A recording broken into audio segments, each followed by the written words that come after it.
we had this amazing lady called Sue who's died now, but she kind of had never run ever. She was 70 or 71 when she was diagnosed, was in the hospital, couldn't get out of bed, saw a flyer, kind of joking for the 5K Your Way group, jokingly said, I'm going to do that when I get out of here. Couldn't even walk to the toilet. Then got out of hospital. That month she turned up, she walked it, jogged a little bit, built up to running the whole thing. And she always said for her it was just the crutch, and it gave her something to focus on that was a date in the diary that wasn't cancer. Because when you've got cancer and you're on treatment, everything revolves around hospital appointments and chemotherapy dates and scan dates and when you might get your scan dates, and having this something positive to aim at. And she said, you got this great quote. She said, when people ask me how I am, I don't talk about the cancer. I just tell them I've started running.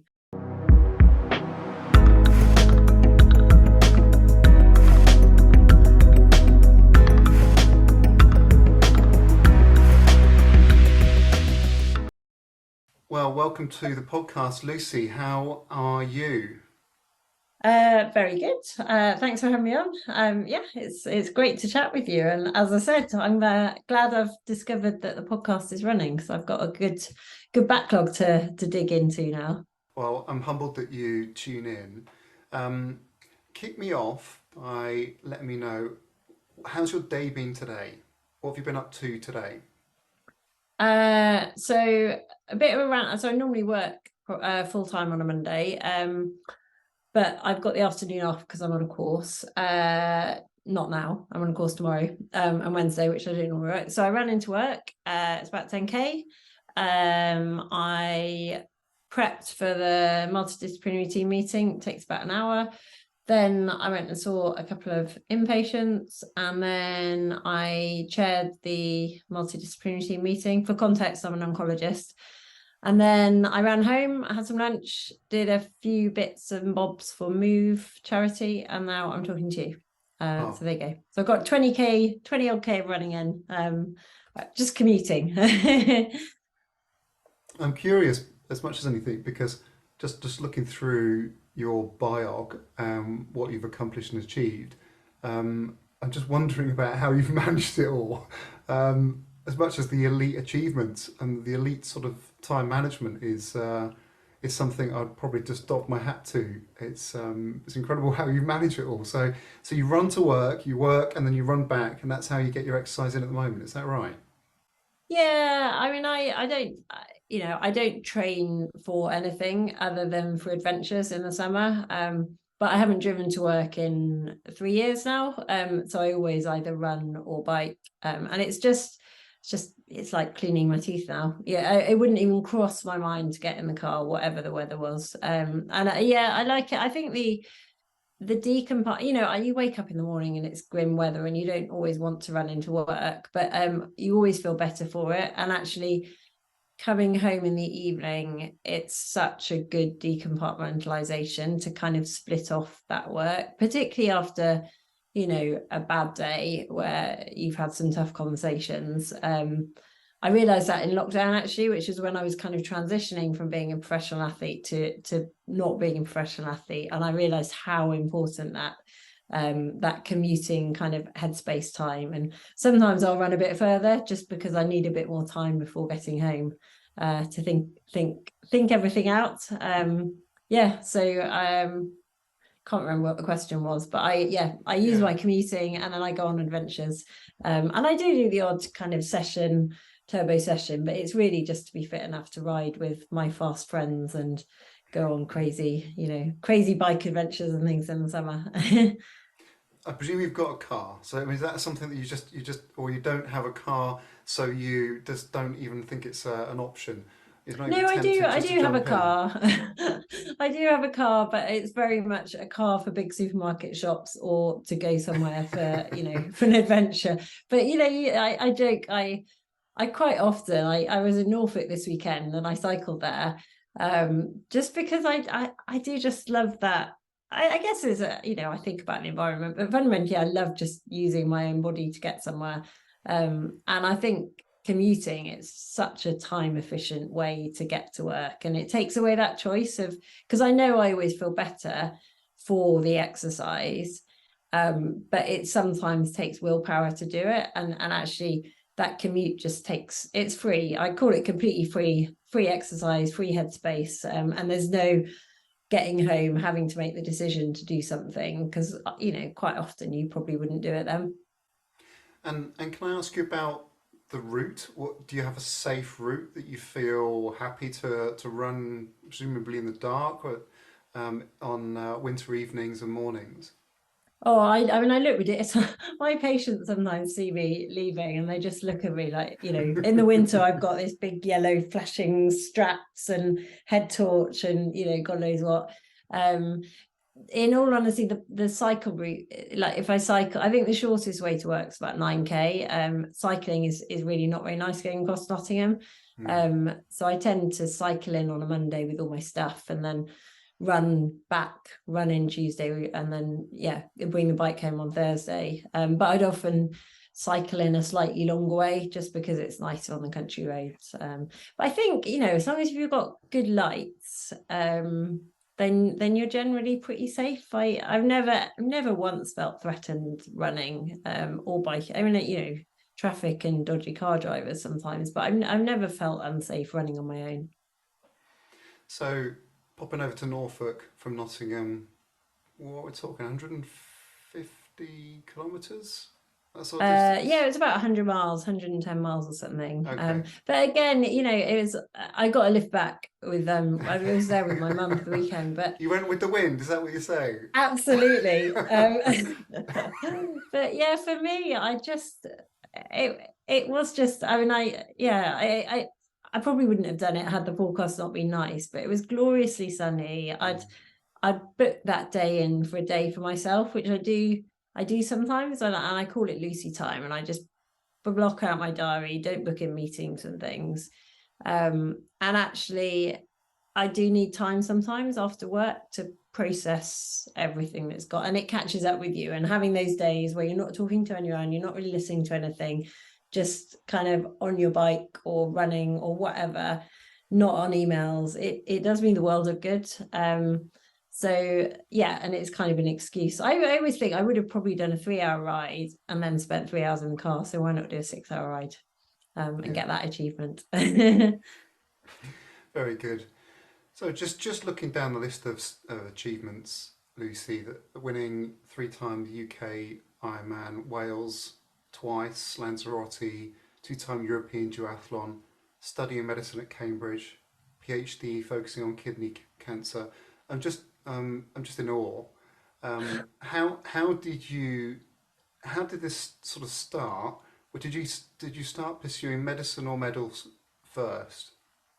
Oh, so I mean, I wasn't sporty as a kid, and actually I tell the story of coming last in a cross country race when I was 13 or 14, and that stopped me doing anything competitively until I was 26, when I entered the London Triathlon. And that, the London Triathlon was not competitive. I entered it as a challenge. I was going through some issues with a boyfriend, long-term boyfriend, and it was very much, I was a junior doctor, I was working hard, playing hard, and having some relationship issues. And a friend said, oh, why don't you do a triathlon? So I kind of bought myself a bike, and I could swim, but I couldn't do front crawl. I could, at university, I could never imagine how. I remember a girl, I used to go and do breaststroke, and I'd swim a mile breaststroke, which is, I couldn't do that now, but I can never fathom how anyone could swim more than 2 lengths front crawl at once.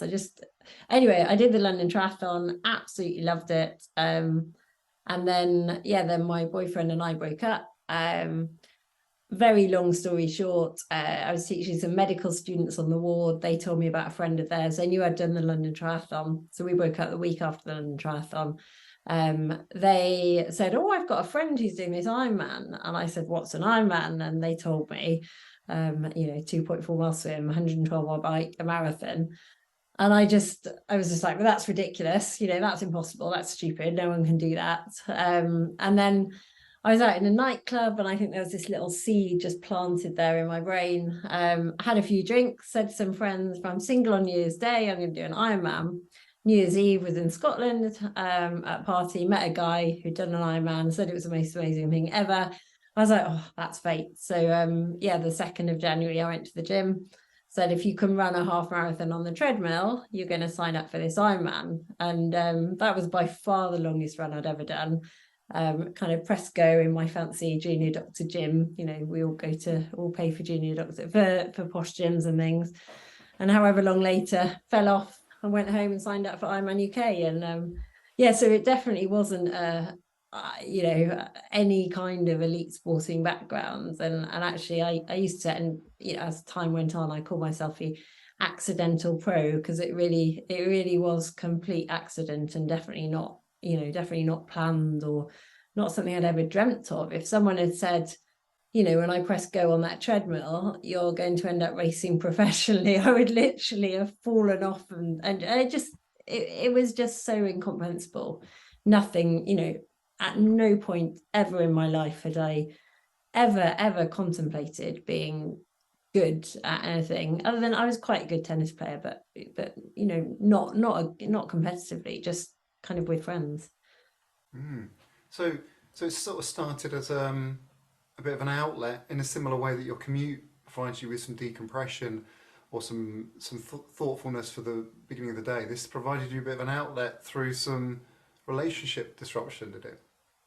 Yeah, well, it's more just a challenge, I think. It was more, yeah, I guess an outlet. I guess a lot of the big decisions I make start from hearing, you know, a little seed being planted. And I think it was something about doing something that I genuinely did not think that was possible, to do an Ironman. And I wasn't, when I did that first Ironman, I wasn't part of a club. I downloaded a training program off the internet, you know, a free thing. I didn't, you know, I didn't do, and I didn't know what an interval was in terms of training. I went out and I swam, and I built up to swim on my own the distance. I went out and rode my bike, and you know, I had one of those wheelie pens that you wheel on the maps to kind of vaguely. So I used to rip a page out of the A to Z.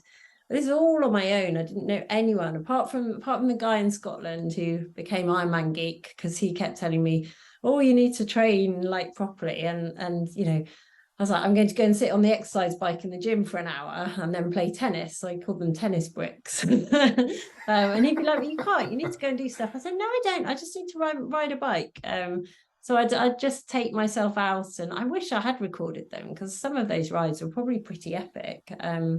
But I think not having any, I didn't know what was normal. I did all my long ones hangover. Again, not really sensible, but actually probably isn't bad training for an Ironman, because if you can run 3 hours, you know, on a hangover, then you can probably do an Ironman marathon. So it was, but I genuinely did not think it was possible. I didn't know anyone else who'd done it apart from Matt, the Ironman geek guy, as I called him. I wasn't part of a club. I wasn't obese, but I was a lot bigger than I am now, and all the doctors in the hospital were just like, you won't be able to. They looked at me and like, you won't be able to, you won't be able to do it. I genuinely didn't think I could do it. And I think that was what drew me, because it was actually, with hindsight, it was the first time in my life ever that I'd signed up to something I didn't know that I could finish, because I'd always before only put myself into something if I thought deep down I'd succeed at it. Mm. So you've done a standard Olympic distance triathlon in London, and then you've just gone straight for an Ironman. And what was your training like for that? You said that you were on the bike in the gym, you're doing various bits of running. What were you doing in the lead up to your first Ironman, or that allowed you to accomplish it? Well, I did actually keep a training diary. It was just a diary. It wasn't a training diary, but I had a diary and I wrote what I did. And it would be like 2 hours, 25-minute run, 2 hours double tennis. There's one entrance that I think I can't remember. I got bad diarrhea or something. And I did, you know, it was all very basic. Like swam, I'd count the lengths, 120 lengths or whatever it is, biked 3.5 hours, maybe however much, because I didn't even have a speedo on my bike. So it was all on my own, bar, the odd ride with Ironman Geek. So it was it's just getting out and doing stuff. But actually, in Ironman, a lot of it is just about durability, and probably the fact that I would go and sit on the exercise bike and then go and play tennis and then go and play squash and then maybe do whatever. And I remember I was very meticulous. So I did have this training plan that I'd printed off, and I remember leaving work at I think we finished night shifts at like 10 o'clock, but sometimes you'll get out at 9:30. And I remember cycling 3 miles then to the gym to go and do a 30-minute swim at 10 o'clock at night before going home. So I was very, I did the work, but I shared it on Instagram a couple of times, some of my training diaries, because it's quite funny. And so what changed for you then? Presumably, if you've gone for some fairly amateur preparation for London, and then you start doing that volume of training, regardless of perhaps how sophisticated it was, what changed in terms of fitness, body, mindset, as much as anything? Not a lot. So I mean, I'll never forget lining up at the start. So it was down in Sherborne when Ironman UK used to be there, and you're with all these people in wetsuits. Everyone seems to know what they're doing, and there was a chopper goss lining up. But I mean, I was still pretty big. I actually, looking back, I had an incredible race. I think I ran 3 hours 46 or something, which Wow. on a hilly marathon, given where I was coming from, that was an incredible run, really. But I just went in really thinking, I was back at work 9 o'clock the next day. I just started as an oncologist. I just hadn't really thought about the enormity of it. I mean, with you looking back, you're like, why? You thought it was going to take you 14 hours or 15 hours or whatever, which would have meant you'd be finishing at 10 o'clock at night or 9 o'clock at night. How on earth did you ever think that it was going to be feasible to be back at work in Nottingham, which is a 4 hours drive away, at 9 o'clock the next morning? But again, that naivety, I just loved it, absolutely loved it. So there must have been a bit of talent there, but I did work hard for it. I'd done kind of the 6 hour, 7 hour rides, just with no structure, kind of, yeah. In But I think people in the gym overcomplicate still, is it. it? Is it on a fitness first gym bike? Was this still, or was this out on the road by this time? No, I mean, I had a road bike, like a 500 pound Specialized with brakes on the top tube, and so I think I had solid tires because I didn't know how to mend a puncture. And there must have been some talent, but I do think people overcomplicate it, and actually you just need to, every single week, I would say without fail, I did do a long bike ride and I did do a long run. And now I'm not a coach, but if I was ever to coach someone, I'd say, actually, you've got to do the basics. And looking back, I did the basics very well. I just perhaps didn't realize it. Hmm. But I think for me, everything I've done in life, I guess I've always doubted myself. And at uni, I genuinely thought I would probably not pass the exams, and I shouldn't be at Cambridge, everyone's too clever. And that kind of fear actually meant that I ended up doing quite well. So maybe with the Ironman, because I genuinely didn't think I could do it. That fear of not being able to, I did appreciate what a big thing it was, and so I did do the work, albeit very, very amateur style on lucid terms. Okay, Yeah. the classic fear-based preparation then of understanding it once you've signed up, and then starting to reverse question, can I do this? I'm not sure I can. Therefore I'm going to. Um, so that's fascinating in itself, just about how you were doubting yourself, but you're also challenging yourself. You're also managing these competing demands. I'm just curious how that was as a junior doctor, still training for an Ironman. And you give it a bit of a clue as to driving back late after the event has finished, and then having to get up early for the next day. Did you get a sense? Was it just super tiring at that stage, or did you have a sense actually I'm recovering quite well, which is in itself a superpower, as you were trying to manage the two demands? No, so mum and dad did drive me back. I didn't drive myself back, but Right. recovery would not have even factored in. It wasn't even a concept that I had ever heard of. So this was 2006-ish. So we were working, you were working long hours. You do weeks of nights where you're doing 14 hours a day for 7 days. And yeah, it was tough. And I was very much still party Lucy at that time. So I worked very hard, but I also played very hard. I organised all the mess parties, so the junior doctors mess where all the doctors socialise. I was the person that organised those. I was newly single after a long time relationship. I was very much not going to let this get in the way of my social life. So recovery, I guess naivety. I would put sleep away. I would if I had a run to do, I'd do the run before I went out. I wouldn't do the run and then go, not go out. And my nutrition and stuff was, again, I thought that you should just eat pasta, and I didn't. I ate a lot of pasta, and that was how I thought you should fuel it. So I was very, very naive, but in some ways that's not necessarily a bad thing.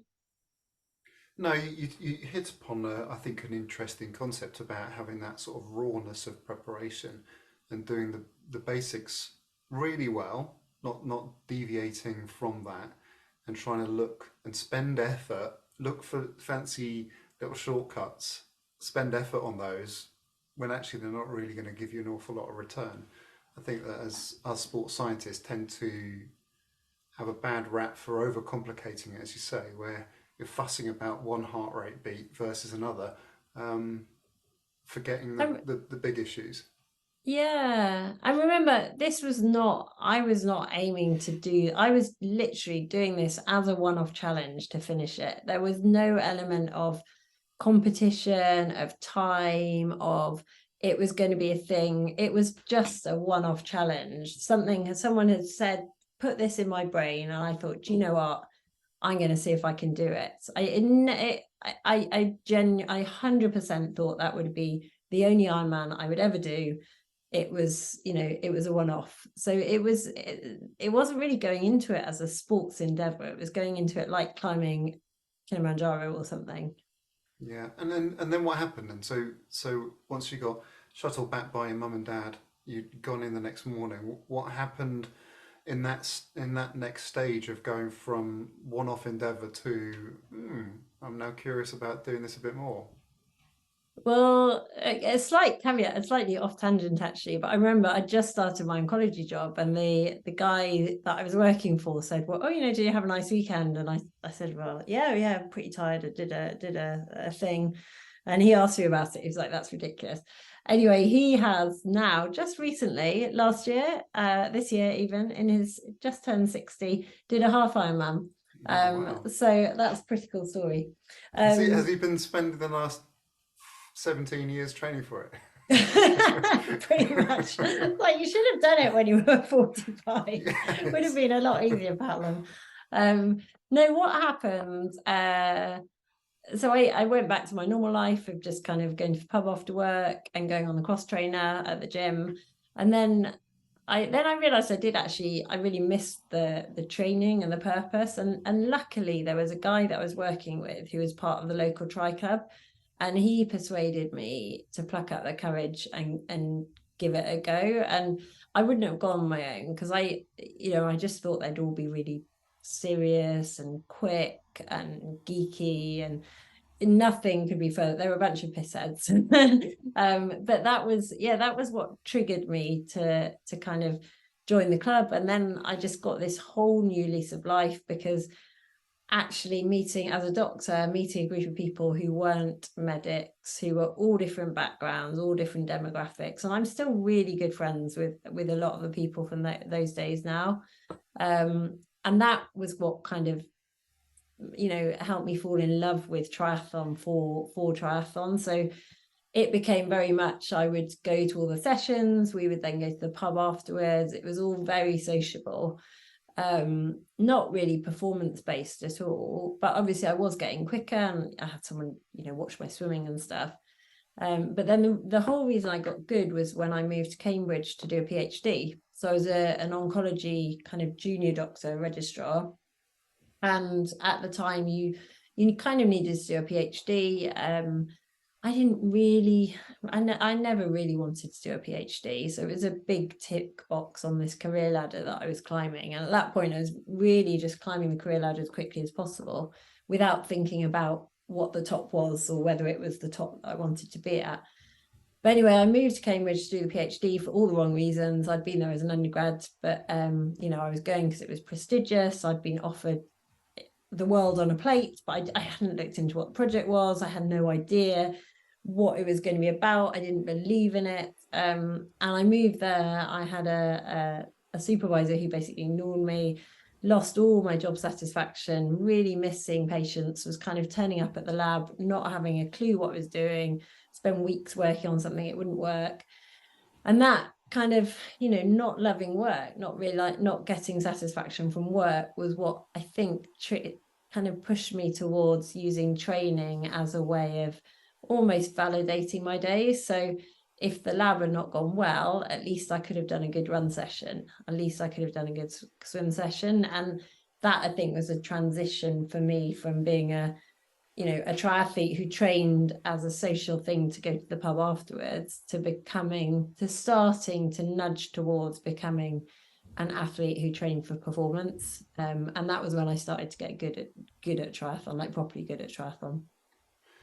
Oh, it's quite interesting from the point of view of the economic downturn in 2008. There was a massive uptick in number of people signing up for half marathons, for example. So that sense of I've lost some of that connection or love or certainty in work, and so I'm going to start putting it into myself. I'm going to start investing in a challenge and taking care of myself, but also using it to support their mental health, decompress whilst they're training too.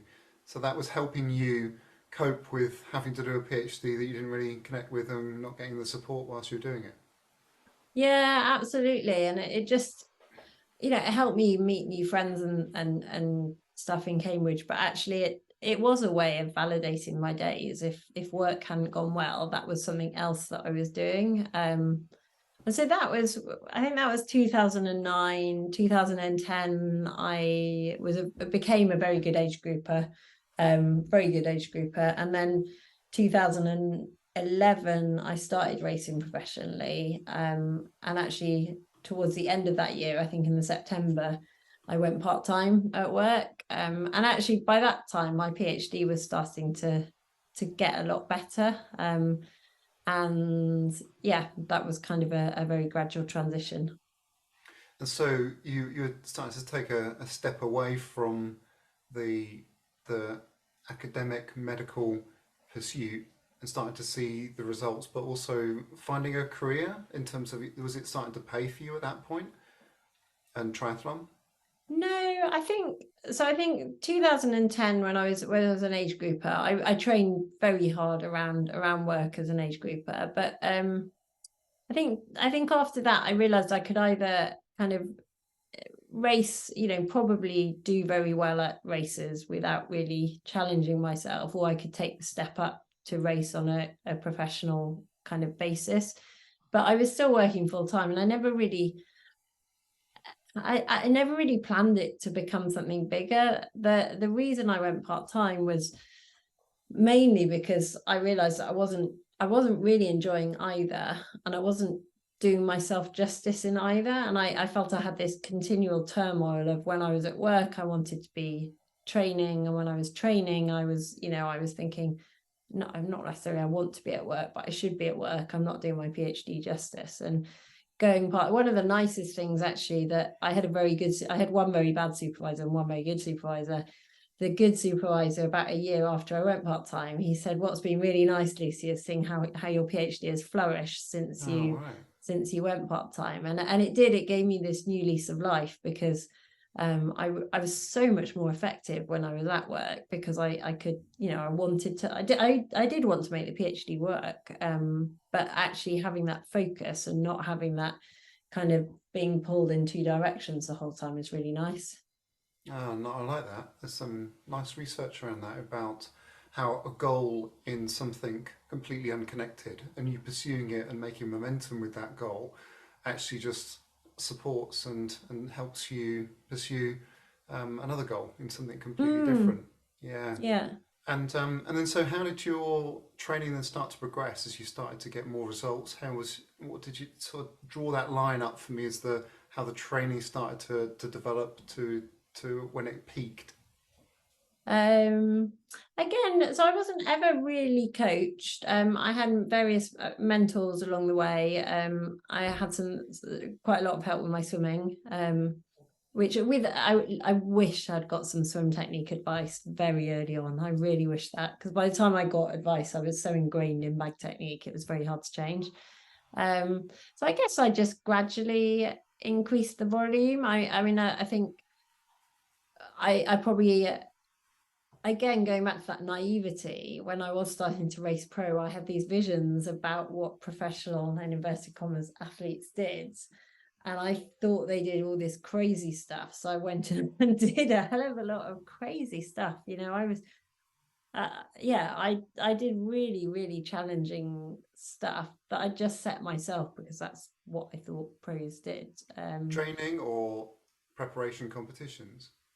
Training, like, so Oh, give us some I wouldn't examples. Come think of on. anything of running for 2.5 hours. When I went to Kona as an age grouper, I did 2.5 hour runs on the treadmill in layers, just because. And I remember one of the ones that I did, and the TV broke and I didn't have an iPod or anything, so I ran 2.5 hours in lots of layers in the gym with no fan and no mental stimulation. And I guess I do.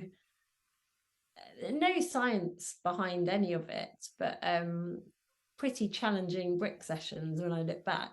And things, I don't know. I remember one weekend, this was when I was an age group, I think I ran the London Marathon on the Sunday, and then the Wednesday I went and did an 80-mile ride or something with a bike club, and then I'm sure it was a bank holiday, and the Saturday I did a 100-mile sportive, which is always races. The Sunday I did a 25-mile time trial, and then the Monday we did a 10K race, but we cycled 50 miles there, did the 10K race, cycle back, and then did another 10K off the bike. And Yeah, this that is is all pretty as an mad. age Yeah, grouper, that's but pretty mad. looking back, yeah, it's bonkers.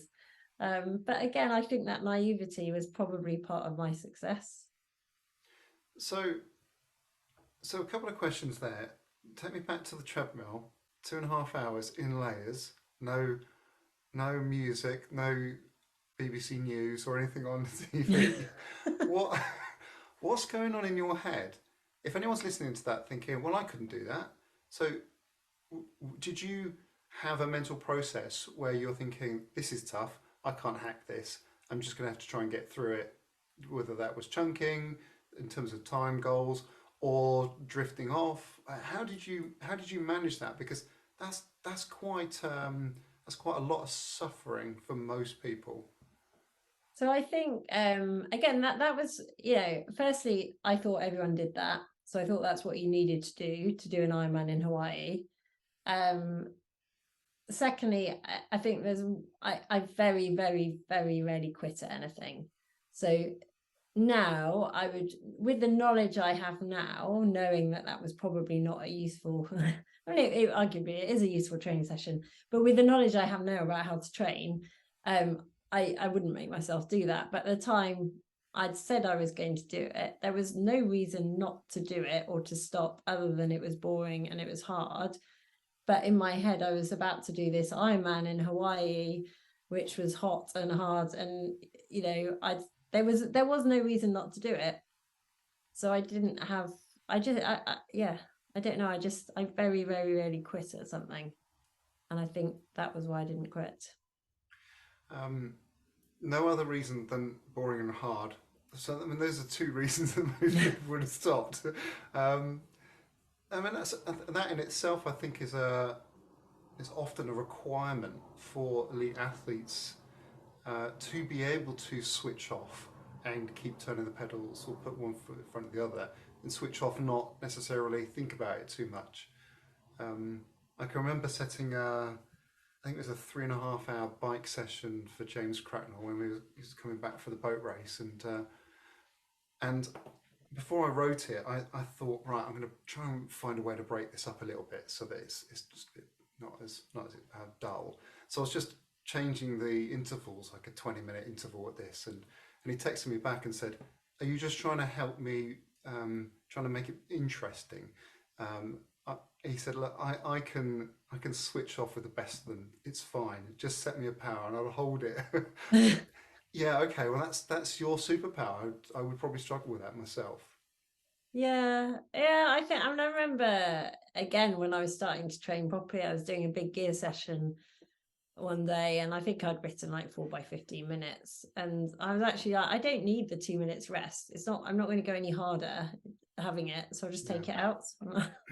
And that's kind of, yeah, I mean, when I went back to work, I think I actually work it, because the more you know and the longer you do it, the harder it does get to kind of do those crazy sessions. And actually you realize, technology's moved on hugely. There's no reason to, Brett Sutton or someone like that would probably say it's a good thing to do, but there's no reason, I don't think, to run 2.5 hours with no distraction.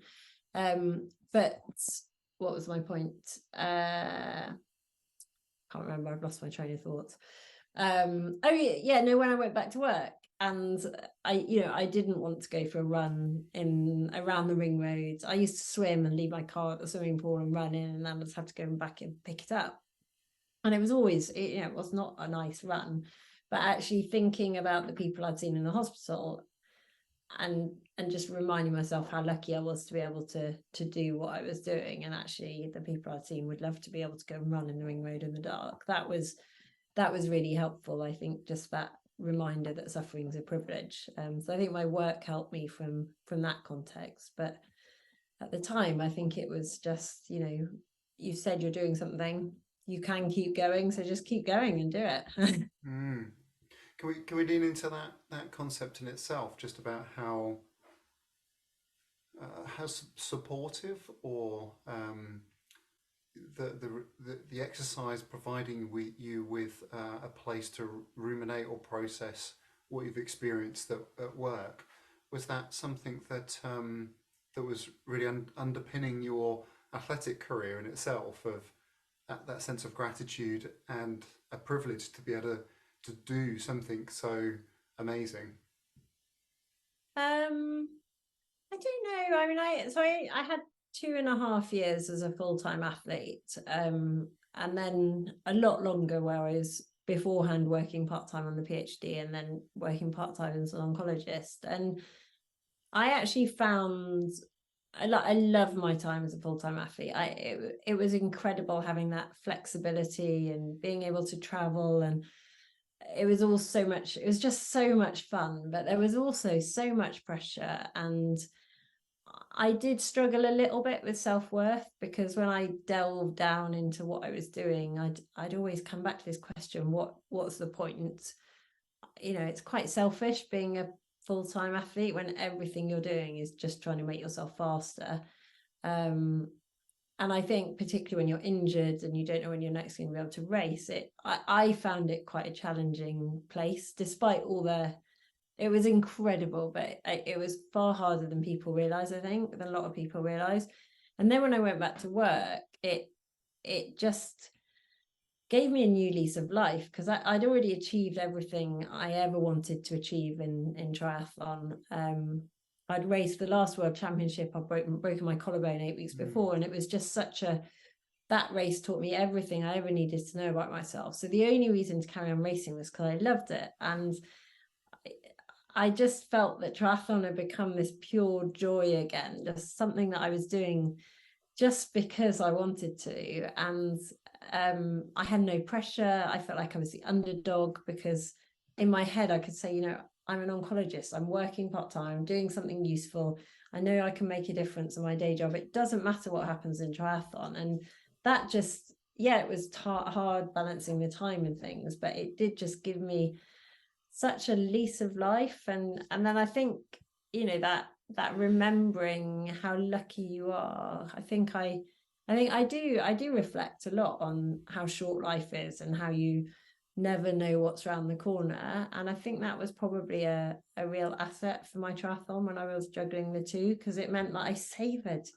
I savored every single race that I did, every single win. I always thought this could be the last time. And now I'm retired, I'm just so glad I did consciously bottle the memories. And I think some people don't take the time to actually think, when you're running down towards the finish line, this is amazing, this could be the last time this ever happens. And I'm so glad that I had the foresight to actually bottle those memories. Like, I still get shivers thinking about it now. Mm. Was that a perspective that came from seeing pain and suffering and death in cancer wards, or was that something that was ingrained in you previously, in terms of a spirit of opportunity and a sense of who you are and exploring those opportunities? I think it is work. I think I struggle. I love my job, but I probably don't compartmentalize it as much as I should, and sometimes it affects me. It affects me more than, you know, more than it may do some oncologists. And that's hard. I think I don't know where you draw that line. I do a lot of work with young people, and it's such an amazing job, but it can be so tough, so tough that you can't even really describe how hard it can be sometimes. But yeah, I think work, it does. How can you not help when you see people, you're having conversations with people, telling them, you know, in their 20s that they've got incurable cancer? How can that not make you reflect on how lucky we are to be able to do the simple things? And sometimes I consciously use that, you know, when I'm feeling like I don't want to go and do something. I think, well, actually, just think how lucky you are to be able to do it. But I think most of it's just subconscious, and it makes you want to grasp life with two hands and go and live it, and make, you know, on a sunny day, go outside and be in the sun, because you just don't know. And maybe it's not a particularly healthy way to think. Like, I don't, but yeah, I feel like it's just, I just am quite a grateful person most of the time, but I'm sure it is partly because of work. And can I ask how you do cope? How do you cope with those tough moments? You say you don't compartmentalize it enough. I presume that's a hint to the fact that you're surrounded by some colleagues that use that process of trying to box it off. I can certainly think of a few doctors that I've met over the years that, in quite a cold way, and it sounds very cold if you're hearing that for the first time, about how they compartmentalize it. How do you cope? Most of the time I'm fine. Like, I think you can have one really tough conversation a day and deal with it, and it's just every now and then you get, you know, it all comes in circles. And I've realized, for me, I kind of know how long I can work without taking, not in terms of hours, but in how many weeks I can work without taking a break. So I factor that in, and sometimes will prophylactically book a couple of extra days off, just because I know I'll need it. It's generally, you know, on Thursday was, it was such an awful day, just so much horrible stuff going on. And actually Friday, it took me all of Friday and Friday night and Saturday, really not really thinking, not really mulling it over. Almost, I don't know, your brains are clever things. And just I guess reflecting on it, processing it, and then kind of trying to move on from it. For me, I call it Lucy time, and my partner's very supportive. He knows that every now and then I just need to go off on my own, and actually talking about it isn't that helpful for me. I think it's just letting it do whatever it does in its brain. And but I think that's the harder. I think with the NHS, it's probably what the biggest advice I'd give to any junior doctor actually is do a little bit of thinking about what you need to stay sane. And I remember years ago as a registrar, actually, I just burst into tears in clinic. So before triathlon, and the consultant, I just started triathlon. Consultant I was working with said, Lucy, whenever you get like that, you need a holiday. And it stuck with me. And I booking leave, knowing that so I've got a couple of weeks in a couple of weeks time, and knowing that is there makes it so much easier to deal with. And I think that was the hard thing with COVID, that you couldn't really book. I mean, you could book leave, but it wasn't getting away, and that not having that booked in made it a lot harder to process. So I know that you've written a lot in your campaign about the use of exercise to support cancer. So in some ways, you're actually promoting it as a tool to help the doctors who help other people in that sense as well. And the evidence for exercise for people with cancer is pretty good, but I think the evidence for exercise for mental health is also really good. And I think there is some evidence, you probably know better than me, for that kind of ending your day and people working from home, that transition, actually having a clear transition period between finishing work and being whatever you do in the evenings. And I guess working from home, a lot of people don't get that, and exercise is such a good way of doing that. Yeah, no, I think there are, well, certainly when you attach movement to that, or at least some mundane activities, a lot of people will say, well, I'll reflect in the car, but the level of alpha wave activity in the brain tends to be so much more enhanced if you're moving or doing repetitious activities such as one pedal after another. And that allows a lot more deeper processing, interconnections of different thoughts. And I think that sense of being able to block time off that allows you to do that thoroughly and really well means that you're going to enjoy the evening as much as anything. You're going to enjoy the next bit at a higher level. Yeah, okay, so can I come back to a comment that you made about how it felt as an athlete, as a full-time athlete, and that you had this sort of almost discomfort with the self-focus, and that's quite well associated with success. Certainly the studies of elites and super elites, that ability to focus on self and on their needs is quite predictive. So tell me a little bit about that dynamic, about how you started to feel that for the first time. Was that some sort of momentum as you started to progress through your career? You started thinking, well, if I get this, then I get that. Then if I get this, and it starts to move me on, and it starting to almost pull you in as to everything you need to do is for you.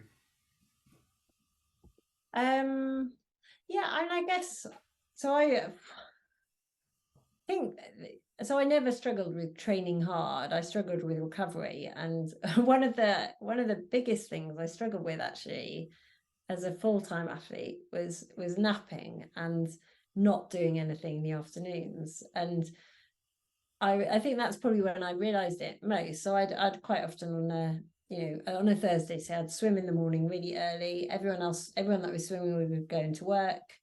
Then I'd go and do a bike ride, and then I'd go and sit and watch Netflix for 4 hours. And it might, I'd put the blinds down, it's sunny outside, and I'd literally make myself do nothing for 3 or 4 hours, and then I'd go and do my interval session with the running club.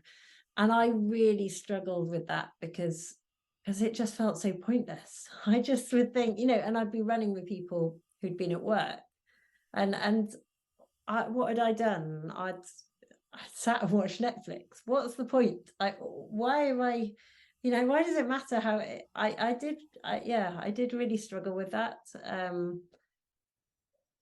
And I guess I found ways of, maybe I wrote a column for 220 triathlon. I kind of found that quite rewarding because I could share stuff, or doing some stuff in a school or with a kids triathlon, little bits. And actually with reflection, you don't realize in the time, but just by doing what you're doing, you are inspiring other people, but you don't necessarily appreciate that at the time. And yeah, I'm not sure I've answered your question, but I did struggle with that kind of whole being purely focused. And I missed weddings. I would, you miss social stuff. You're going to bed early, you're getting up early, you're very strict about, well, I can't have dinner at 9 o'clock at night because I've got to get up at 5 to go swimming. You feel like all these sacrifices, are they really worth it just to be as quick as you can be?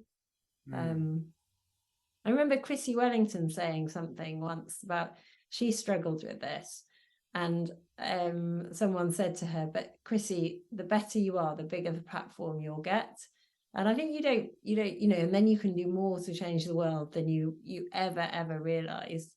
And I'm not sure you necessarily appreciate that when you're in it, but you can, sharing experiences and things can make a big difference. But it's hard to, I don't know, I guess my job, as an oncologist, every day, whatever you do, no matter how bad things get, you always have the opportunity to make a difference. And generally, if you do a good job, people will say thank you. And I it makes me sound a horrible person, but I think that's quite important for me to know that I made enough of a difference for people to say thank you. And you don't get that, no one says thank you as a pro, because what are they thanking you for? Yeah, no, I think it definitely answers the question. It's that sense of, I suppose my question was curious about whether the fact that you'd have to be managing sponsors for yourself, maintaining your bike for yourself, booking the competition schedule for yourself, everything was just perpetuating that self-focus, versus what you've sort of described is actually that some of the things that you needed to do, they weren't as perhaps visceral or physical. You had to put something in there that you didn't really feel the point of it. And I think it's one of I'm supporting an athlete at the moment. They just do not connect with the fact that they need to protect much more around their recovery. That's the bit that's going to really help them. Not just the training bit where you feel like you're doing something, you feel like you've got a response, when actually the adaptation and the cell signals respond all afterwards during Netflix. So, yeah. So in that sense of being able to look after yourself, did you start to then build this vision of a purpose? As you say, Chrissy, she described that on the podcast previously too, about recognizing those moments when she became world champion, that it allowed her to communicate in a different way. I think she talked about the first time she won the Worlds, and she gave a very different speech. And so that, did you start to connect with, well, what's the point? Well, let's find a point. Let's find a purpose to what I'm doing. Not really, because I at the time, I initially only had 1 year out, and then I extended that to a 2-year out. It's a bit like renewing your lease on a flat. And then after begging and threatening resigning, etc., I managed to get another season, so another 6 months or whatever out. So I was always kind of feeling like I was on borrowed time as a pro athlete, Okay. and was very much trying to make the most of it and savor the opportunities and things. But I guess at the back of my mind, I was always going to go back to work. So I think that was a real privilege to know that I did have a career to go back to. I would have probably been much harder had I left medicine without having something to fall back into. Okay, so that view of, well, actually, I've only got this window of opportunity, so I might as well maximize it. Is that what I'm hearing? Yeah, I think so. And I guess that was a little bit why I really did think quite often every Ironman was going to be my last, because yeah, I was going back to work, and then I managed to extend it, and then I never thought I'd continue racing when I did go back to work, but I ended up doing so for a while. Um, yeah. And whilst you were pro, then did you start studying it a bit more in terms of getting physiological testing or getting nutrition support, doing aero work, and any of that sort of sense? No, I was a winger. Did you? I think my Have you found out my anything?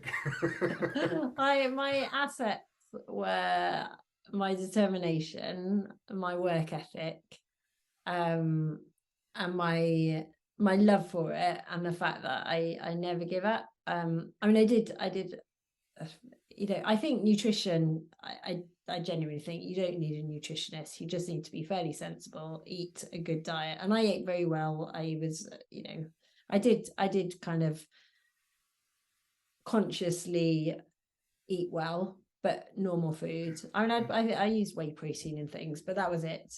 Um, I did one lot of testing once. I think helping a friend out. I'm not sure what it was, some PhD or something. But I wouldn't have known how to use it. I did have a power meter, but again, I didn't really.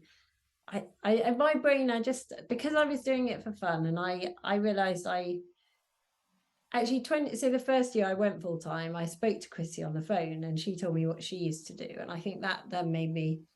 I decided I was going to train like Chrissy and do it very seriously. And all that happened was I ended up injured and lost the love Right. for it. But that was a really good kind of learning, because then I just work better by doing it for fun. So for me, if I need to do intervals rather than doing, 6 by 6 minutes, I would go out and I would do a fartlek around the villages where I'd ride really hard between the signs, and it might be 4 minutes and 8 minutes. It didn't really matter, but you're getting the same kind of stimulus. And the same with, I'd go out with the boys and just say, could you try and drop me on the hills or something?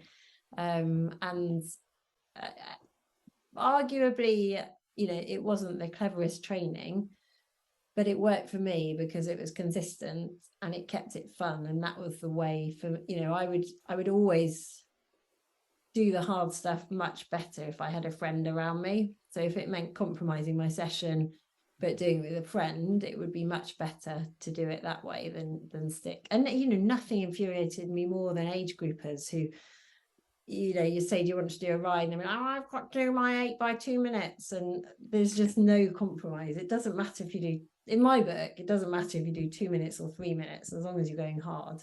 And as long as you've got that balance of hard stuff. But I think things have moved on a lot now. I think I left at the right time, because I wouldn't be able to race at the level that I did now without doing all the aero testing and everything. Mm. Well, I don't disagree in that sense, and this is probably where science meets the art of getting people active. When I think we can overcomplicate things, which we've touched on already, but trying to offer too much control and checking your heart rate every 2 seconds, that means that you're not enjoying it, but you're also it's a very fixed version of training, and you're also probably not going to get any different adaptation as to if you just enjoyed it and went up and down and roundabout. Um, I remember one triathlete coming to our labs years ago now, and they had a big bang on their head, and they bumped their head on a lamppost because they'd been their head down looking at their heart rate watch. And I was like, that's not a good sign that you're trying to control the incline. That means that you can only run certain routes at a certain heart rate Yeah. in variable weather conditions. And So I remember this was when I was still an age grouper, actually, and it was it was a breakthrough race. It was a Vitruvian, and I think it was probably the race of my career where I raced at the best level compared to my physical, outraced my physical capabilities. And I didn't expect to win it. And I was a very good friend that I was racing against. But I came in off the bike and I was in the lead, and I left my Garmin on my bike because I only had one Garmin. And I ran out of transition, probably like 100 meters or something, realized I'd left my Garmin, was going to run back to get it, because I was thinking, I can't run without my Garmin. I need my Garmin. I didn't, made that decision, and I just ran. And I ran as hard as I could. And I finished. And I think probably I ran about 30 seconds a mile quicker than I would have done had I had my Garmin. Because if I'd had my Garmin, I would have said I can run, I'm making it up, say 7-minute miles.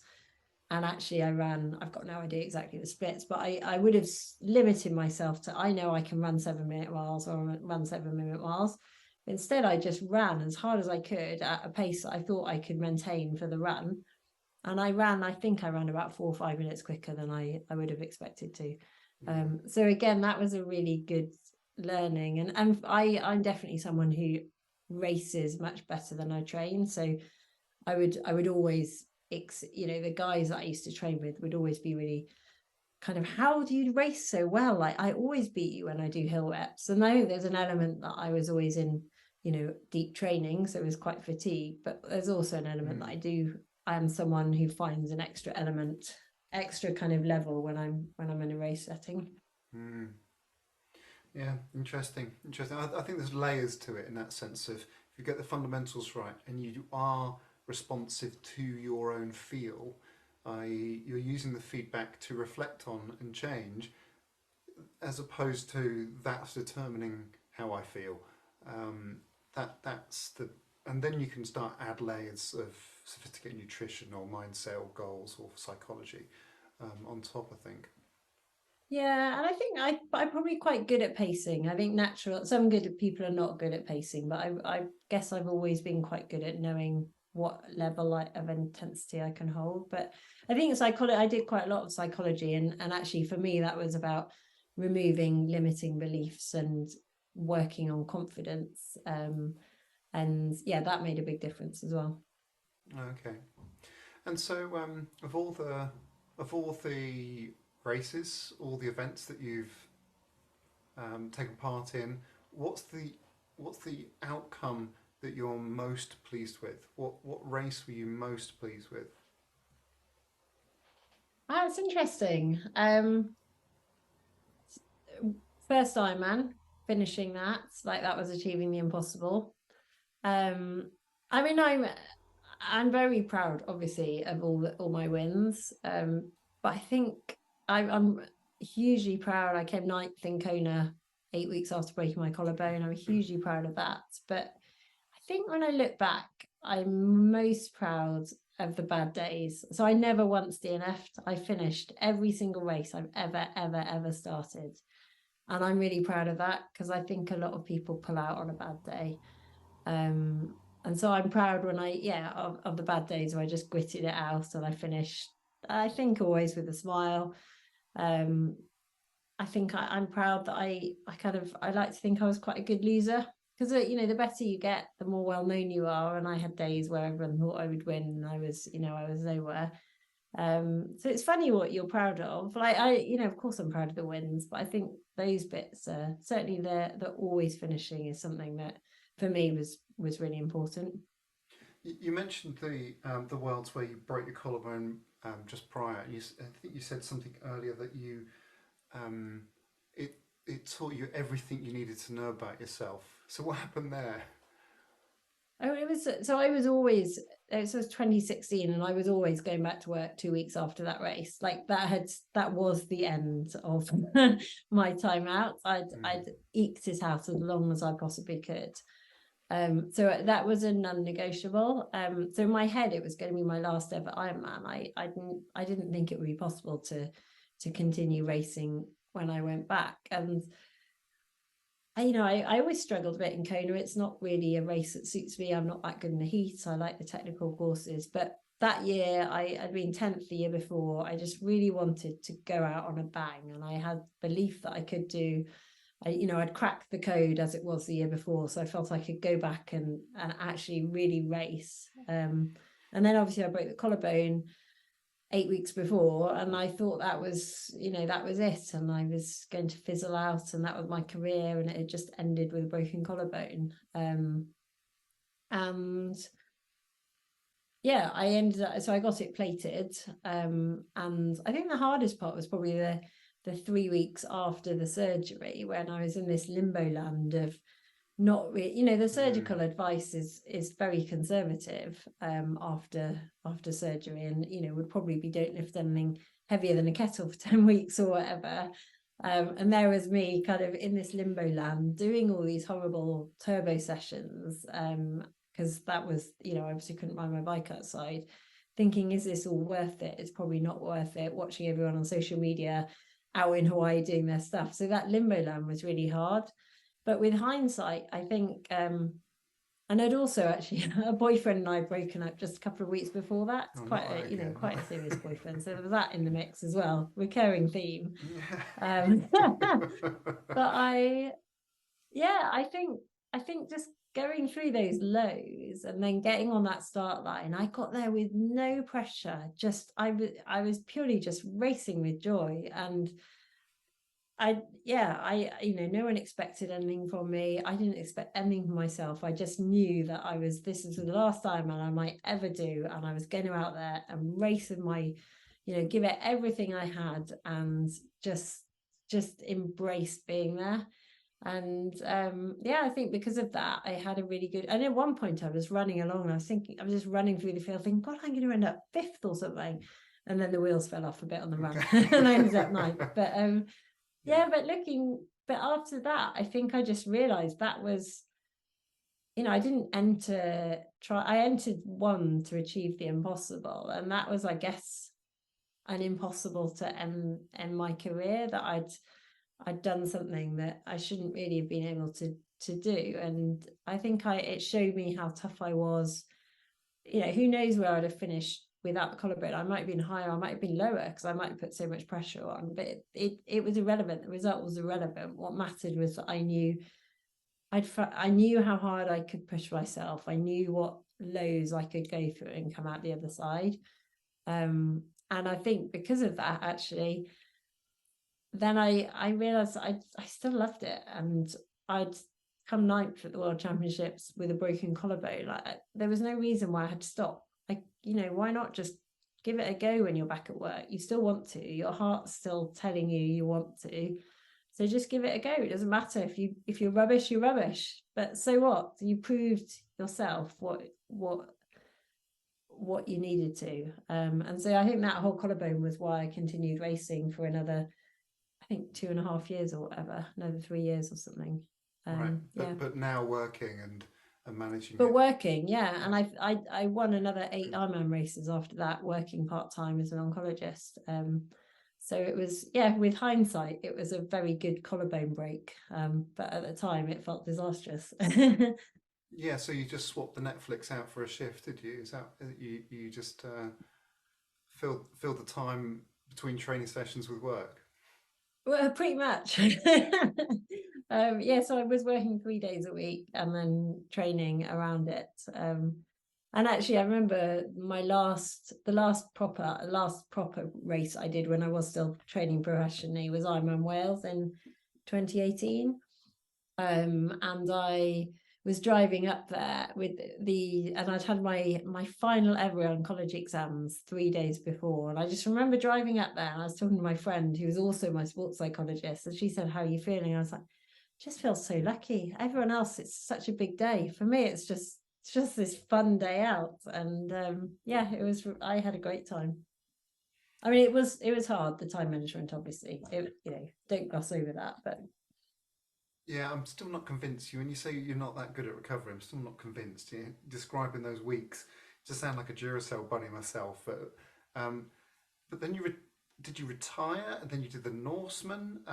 Is that retiring? I don't know if that's retiring or not. Well, so that's an interesting one. I was talking about that with someone this weekend. So 2017 and 18, I was still training professionally, and people say, well, what does that mean, you were working? But actually, for me, I think training professionally is where everything you're doing is focused around being the best athlete you can be. So if I was at friends for the weekend, I would find a swimming pool. If I was going out for dinner, I would leave at 9:30 to get so that I could make the swimming session in the morning.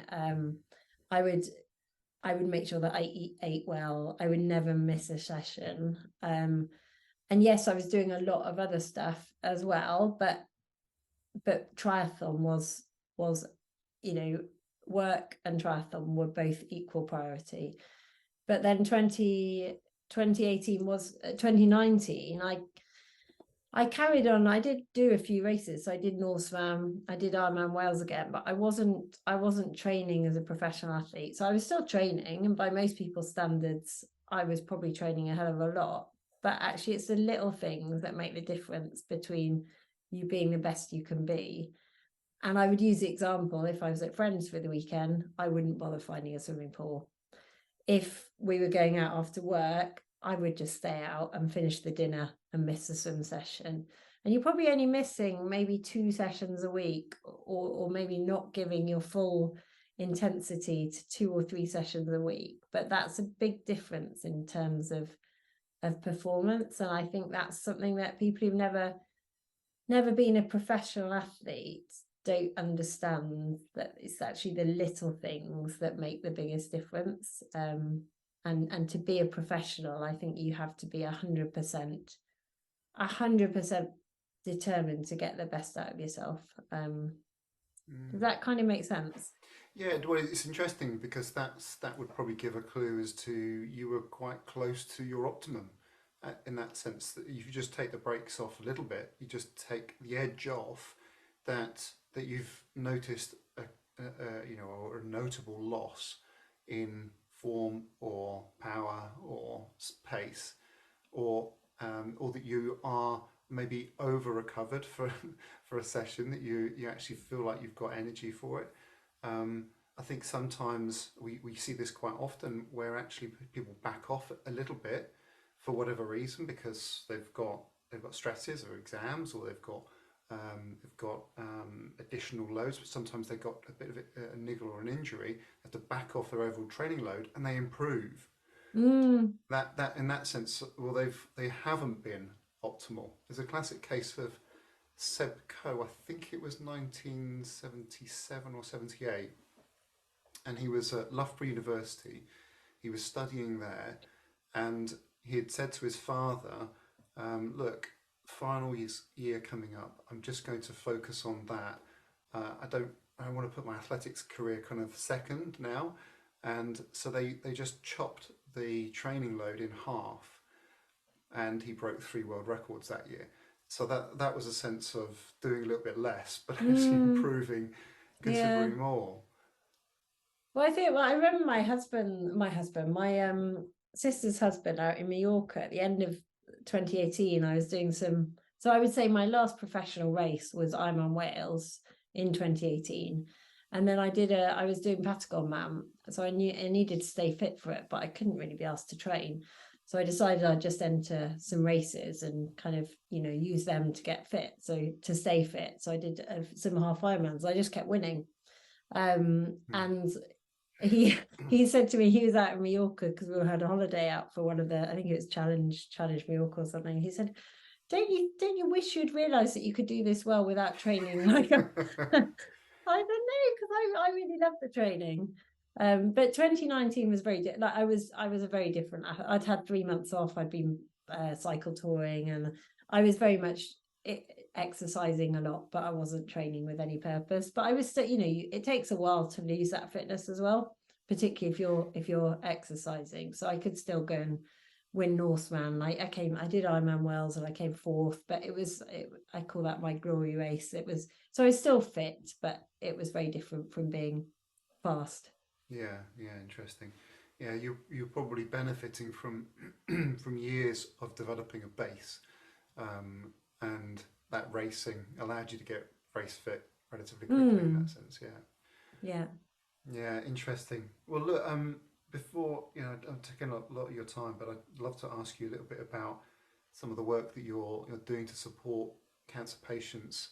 The Move Against Cancer podcast. Tell me a little bit about that project and that charity sort of work.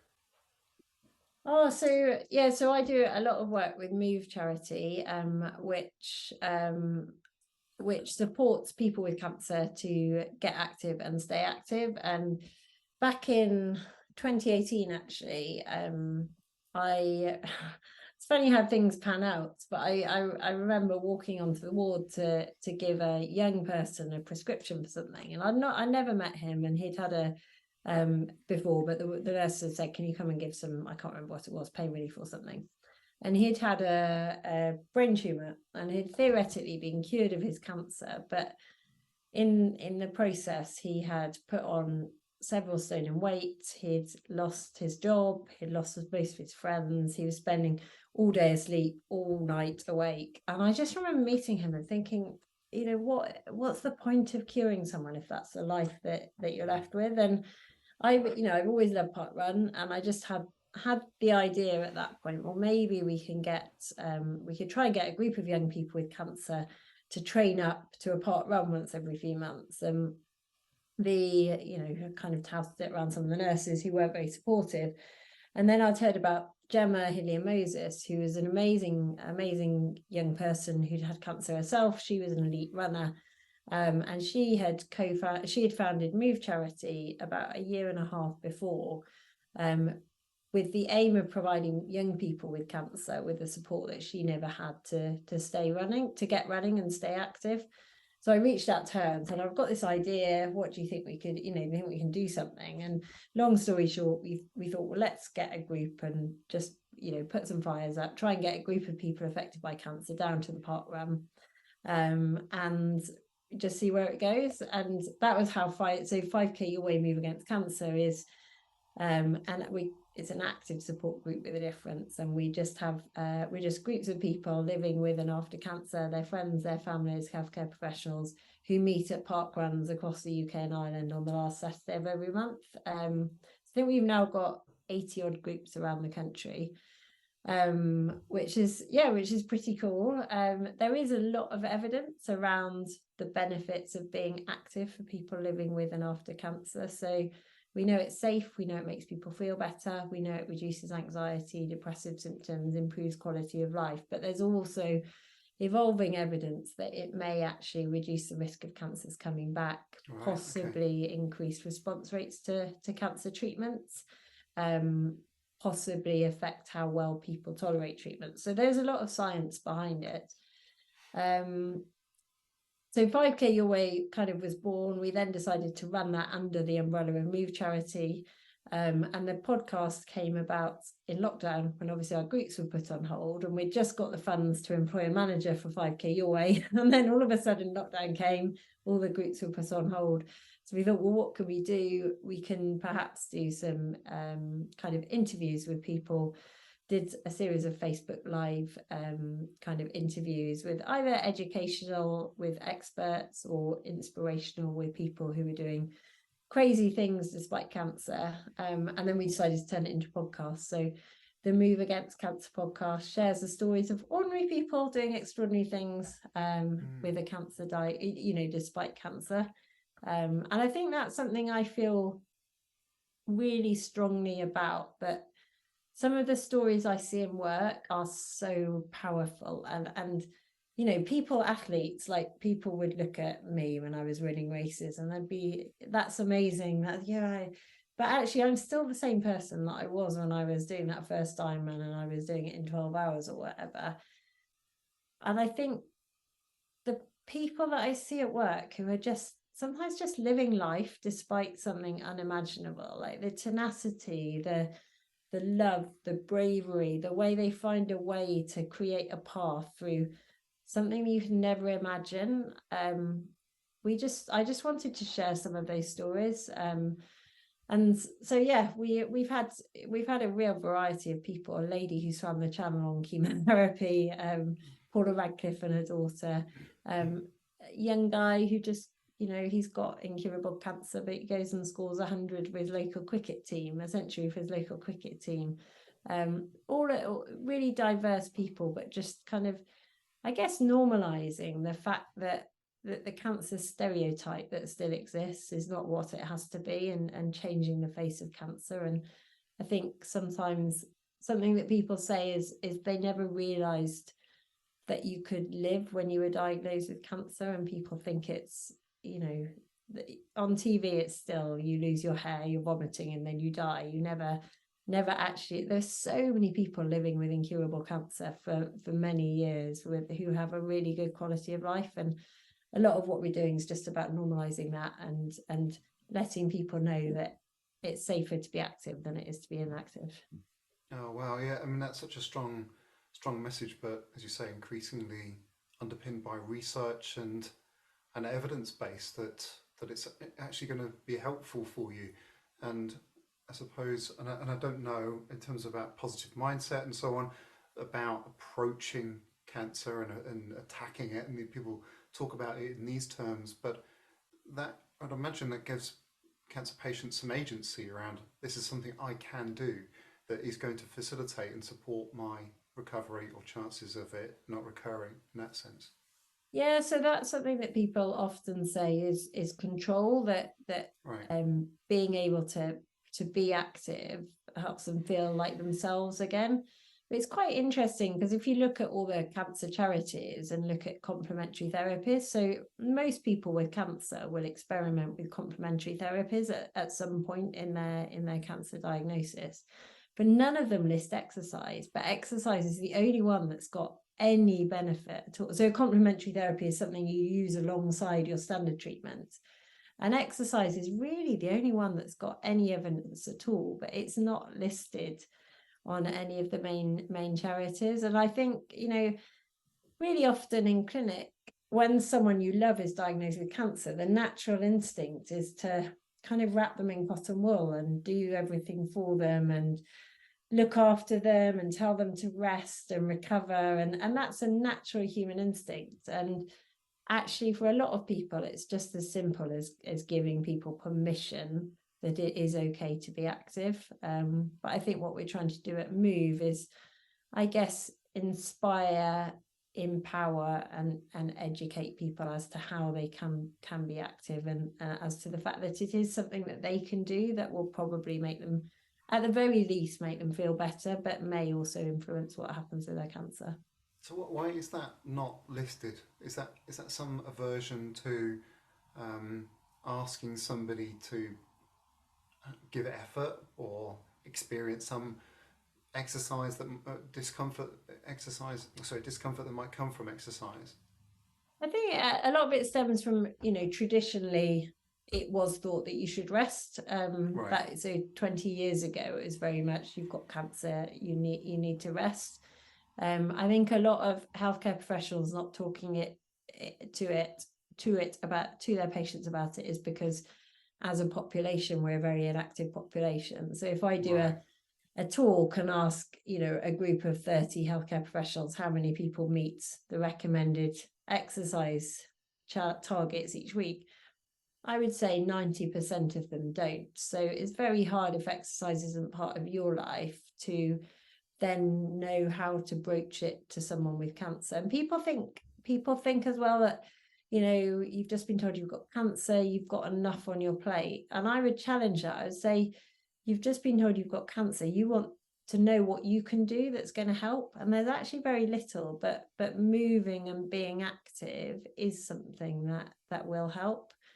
And so I feel really strongly that we need to, at the very least, just be giving people permission and saying, just keep moving. You don't need to phrase it as exercise. And I think Right. exercise for people who don't exercise is probably quite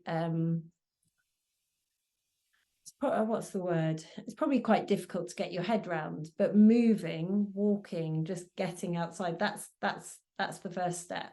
And obviously, yes, ideally we'd get people active. But honestly, the 5K away groups, when you see, I've got this amazing man called Roger who's 78, and he's got very advanced bowel cancer. And on his 78th birthday, he decided he used to walk it, and then he got poorly, and then so he used to walk it when he was diagnosed, then he got more poorly because of treatment, then he's been volunteering, and then he just announced on his 78th birthday he was going to walk it, the whole thing. His wife Doreen kind of was like, what, you can't do it. And honestly, when he finished, he had his whole family there. He jogged the last 20 meters and I watched it. I was like, he has got that feeling that I had when I won an Ironman. And people, we had this amazing lady called Sue who's died now, but she kind of had never run ever. She was 70 or 71 when she was diagnosed, was in the hospital, couldn't get out of bed, saw a flyer, kind of joking for the 5K Your Way group, jokingly said, I'm going to do that when I get out of here. Couldn't even walk to the toilet. Then got out of hospital. That month she turned up, she walked it, jogged a little bit, built up to running the whole thing. And she always said for her it was just the crutch, and it gave her something to focus on that was a date in the diary that wasn't cancer. Because when you've got cancer and you're on treatment, everything revolves around hospital appointments and chemotherapy dates and scan dates and when you might get your scan dates, and having this something positive to aim at. And she said, you got this great quote. She said, when people ask me how I am, I don't talk about the cancer. I just tell them I've started running. And yeah, it was amazing. So it can be a real life changer. And you know, Sue died, but it gave her a lot in the 2.5 years that she was alive having treatment. Just love that, and just goosebumps hearing about Roger and Sue and that outlet. So so powerful. So congratulations to that, and I'd encourage anyone who knows anyone who's got cancer to be tuning into it. It's 5kyourway.org and movecharity.org. They're the websites. But yeah, if you do know anyone who's got cancer, I think that the take homes are give them permission to get outside and tell them it's probably going to make them feel better. At the very least, it's going to make them feel better, but it might also do a lot more than that. Yeah, it's amazing. Oh, look, Lucy, thank you so much for coming on the podcast and sharing your journey, sharing your insights, sharing the perspective of keeping sport in check versus what you're doing at work, but the pursuit of supporting people through those difficult times, and just such a strong sense of gratitude for the gifts that you've had, but also the opportunities that you've had. Thank you so much for sharing. Oh, thank you very much for inviting me. Yeah, I'm really flattered, so thank you. Oh, no. It's all absolute our pleasure. Thank you, Lucy. Thanks.